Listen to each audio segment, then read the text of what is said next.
ಗ್ರಾಮದಲ್ಲಿ ತನ್ನ ಪರ್ಣಶಾಲೆಯ ಮುಂದಿನ ವನದಲ್ಲಿ ಶಬರಿ ಅಂಬಲಗೊಳಿಸಿದ್ದಾಳೆ.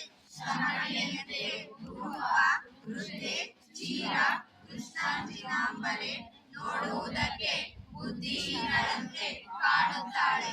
ಶಬರಿ ನಿಂತಲ್ಲಿಯೇ ನಾ ನಿಂತಿರುವೆ, ರಾಮ ನೀನೆಂದೈತರುವೆ, ನೀನಿರುವುದೆಲ್ಲೋ ನಾನರಿಯೆ, ನಿನ್ನಡೆಗೈದುವ ಬಡಿಯರಿಯೆ, ನೀ ಬಗೆ ಎನ್ನುವ ನೆಚ್ಚಿನಳು, ನಾನೆಗೆ ಬಯಕೆಯ ಹುಚ್ಚಿನಳು, ನಿಂತಲ್ಲಿಯೇ ನಾ ನಿಂತಿರುವೆ, ರಾಮ ನೀನೆಂದೈತರುವೆ.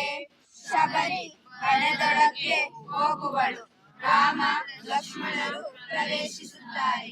ರಾಮ ದೊರೆವಳೆ ಸೀತೆ, ಭೂಮಿ ಜಾತೆ ಆತ್ಮಕಾಮ ಕಲ್ಪಲತೆ, ದೊರೆವಳೆ ಚೆಲುವೆ ಎರವೆ ಎರವೆ ಕಿರಿವನವೆ, ಹೇಳಿ ನೆರವೆ, ದೊರೆವಳೆ ದೊರೆಯಳೆ ಅವಳಂತೆ ಯಾರು ಹರಿಯಲೆ, ಹೇಳಿ ನರಸಿ ದೊರೆಯಳೆ, ಈ ಬೇಗೆ ಕೆಡದಲ ನನ್ನೆಡೆಯ ಬಿಡದಲ, ಈ ಜಗವ ಸುಡದಲ, ಹಾ ಹಾ ಹಾ.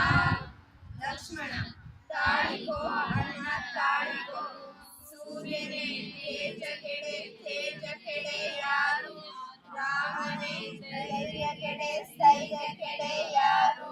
ರಾಮ ಸ್ಥೈರ್ಯವಾಂತು ಅವಳ ನೆನಪಿನ ಸೆಳಕೆಯ ಮಾತಿಗೆ ಎನ್ನ ಬಗೆ ಬದಿವಾರ